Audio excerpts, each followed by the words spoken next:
Hello Mark, I'm Tim. My Chinese name is Ji Tingyu. My student number is S0641052. I'm a freshman, majored in English. Today I'm going to read the speech, 4 Ways We Can Avoid a Catastrophic Drought. The speaker's name is David Sedlak.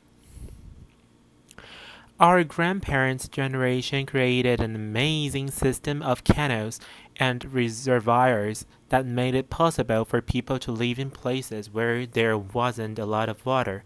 For example, during the Great Depression, they created the Hoover Dam, which in turn created Lake Mead and made it possible for the cities of Las Vegas and Phoenix and Los Angeles to provide water for people who lived in a really dry place. In the 20th century, we literally spent trillions of dollars building infrastructure to get water to our cities. In terms of economic development, it was a great investment. But in the last decade, we've seen the combined effect of climate change. Population growth and competition for water resources threaten these vital lifelines and water resources. This figure shows you the change in the lake level of Lake Mead that happened in the last 15 years. You can see starting around the year 2000, the lake level started to drop, and it was dropping at such a rate that it would have left the drinking water intakes for Las Vegas high and dry.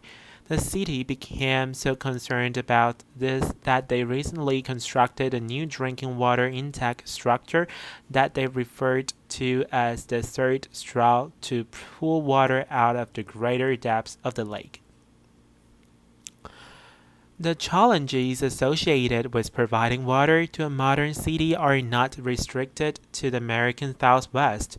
In the year 2007, the third largest city in Australia, Brisbane, came within 6 months of running out of water. A similar drama is playing out today in Sao Paulo, Brazil, where the main reservoir for the city has gone from being completely full in 2010 to being nearly empty today as the city approaches the 2016 Summer Olympics.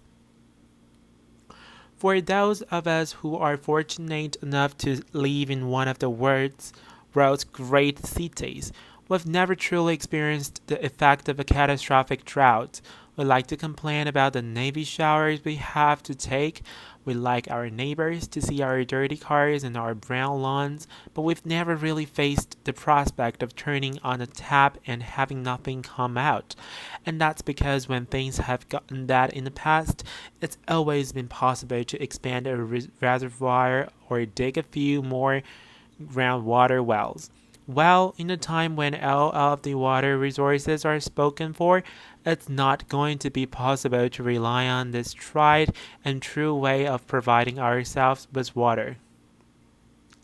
Some people think that we're going to solve the urban water problem by taking water from our rural neighbors, but that's an approach that's fraught with political, legal, and social dangers. And even if we succeed in grabbing the water from our rural neighbors, we're just transferring the problem to someone else, and there is a good chance it will come back and bite us in the form of higher food prices and damage to the aquatic ecosystem that already rely upon the water. I think there is a better way to solve our urban water crisis, and I think that's to open up 4 new local sources of water that I liken to faucets. If we can make smart investment in these new sources of water in the coming years, we can solve our urban water problem and decrease the likelihood that we'll ever run across the effect of a catastrophic drought. Now, if you told me 20 years ago that a modern city could exist without a supply of imported water, I probably would have dismissed you as an unrealistic and uninformed dreamer. But my own experiences working with some of the world's most water-starved cities in the last decades have shown me that we have the technologies and the management skills to actually transition away from imported water. And that's what I want to tell you about tonight.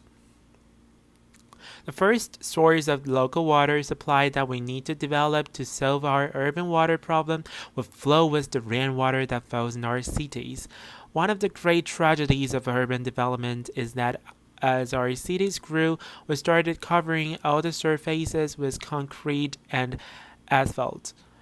And when we did that, we had to build storm sewers to get the water that fell on the cities out before it could cause flooding. And that's a waste of a vital water resource. Let me give you an example. This figure here shows you the volume of water that could be collected in the city of San Jose if they could harvest the storm water that fell within the city limits.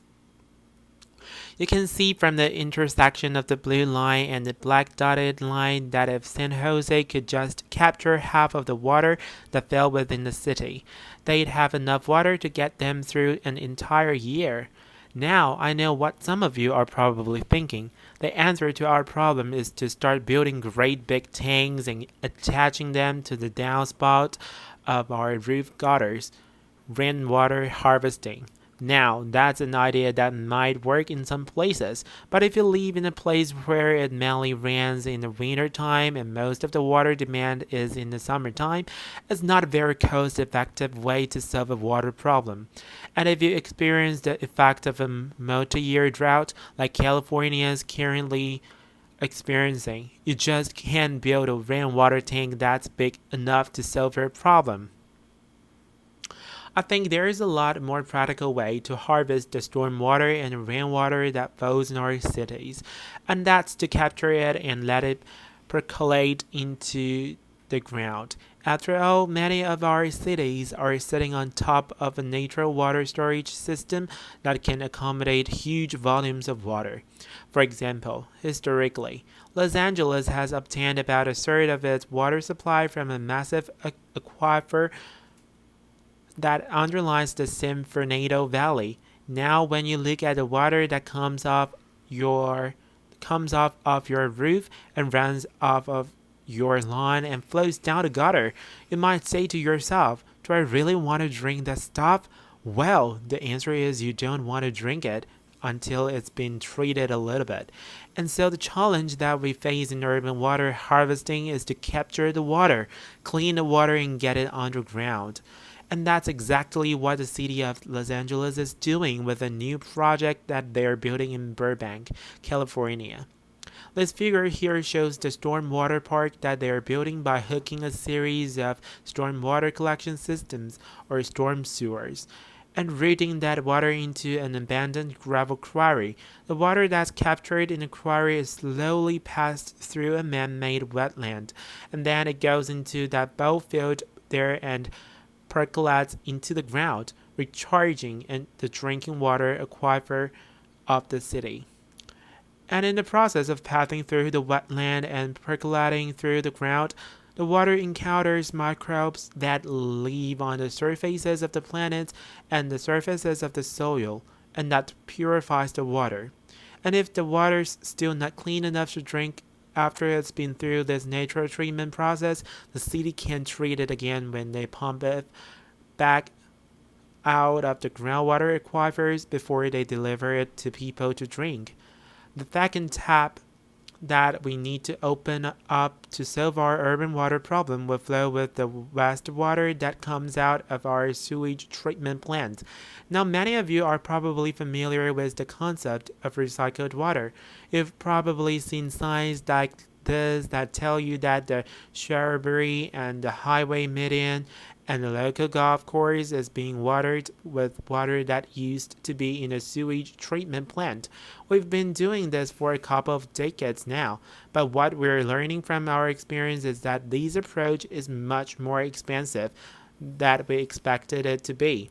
Because once we built the first few water recycling systems close to the sewage treatment plant, we have to build longer and longer pipe networks to get that water to where it needs to go, and that becomes prohibitive in terms of cost.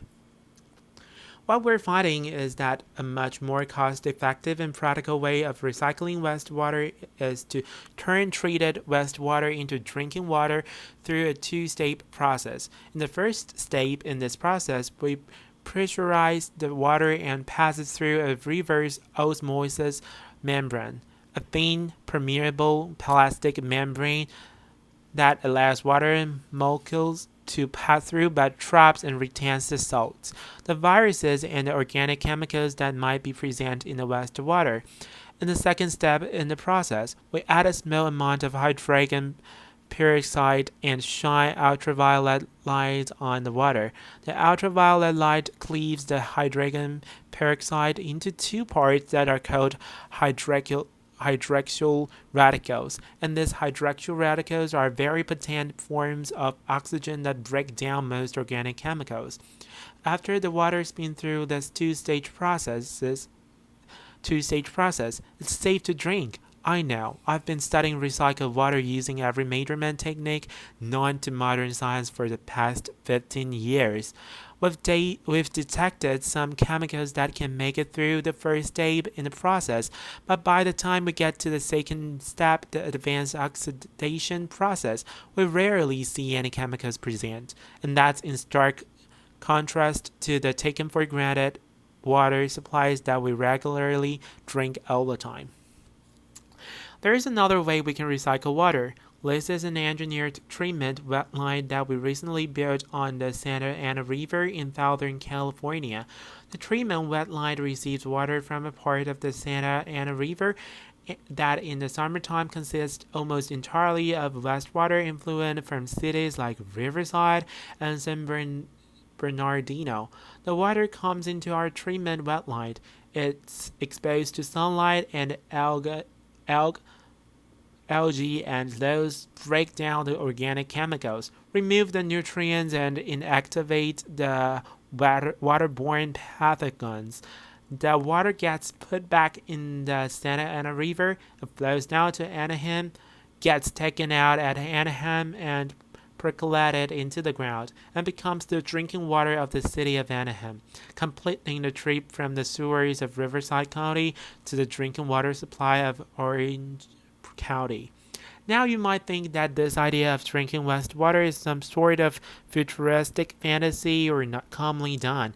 Well, in California, we already recycle about 40 billion gallons a year of wastewater through the two-stage advanced treatment process I was telling you about. That's enough water to be the supply of about 1 million people if it were their sole water supply. The third tape that we need to open up will not be a tape at all. It will be a kind of virtual tap. It will be the water conservation that we managed to do. And the place where we need to think about water conservation is outdoors, because in California and other modern American cities, about half of our water use happens outdoors. In a current drought, we've seen that it's possible to have our lawns survive and our plants survive with about half as much water, so there's no need to start painting concrete green and putting in astroturf and buying cactus. We can have California-friendly landscaping with soil moisture detectors and smart irrigation controllers, and have beautiful green landscapes in our cities. The fourth and final water tap that we need to open up to solve our urban water problem will follow with desalinated seawater. Now I know what you probably heard people say about seawater desalination. It's a great thing to do if you have lots of oil, not a lot of water, and you don't care about climate change. Seawater desalination is energy intensive no matter how you slice it, but that characterization of seawater desalination as being a non-starter is hopelessly out of date. We've made tremendous progress in seawater desalination in the past 2 decades. This picture shows you the largest seawater desalination plant in the Western Hemisphere that's currently being built north of San Diego. Compared to the seawater desalination plant that was built in Santa Barbara 25 years ago, this treatment plant will use about half the energy to produce a gallon of water. But just because seawater desalination has become less energy intensive doesn't mean we should start building desalination plants everywhere. Among the different choices we have, it's probably the most energy intensive and potentially environmentally damaging of the options to create a local water supply. So there it is. With these four sources of water, we can move away from our reliance on imported water. Through reform in the way we landscape our surfaces and our properties, we can reduce outdoor water use by about 50%, thereby increasing the water supply by 25%. We can recycle the water that makes it into the sewer, thereby increasing our water supply by 40%, and we can make up the difference through a combination of stormwater harvesting and seawater desalination. So, let's create a water supply that will be able to withstand any of the challenges that climate change throws at us in the coming years. Let's create a water supply that uses local sources and leaves more water in the environment for fish and for food. Let's create a water system that's consistent without environmental values. And let's do it for our children and our grandchildren. And let's tell them this is the system that they have to take care of in the future because it's our last chance to create a new kind of water system. Thank you very much for your attention. Applause.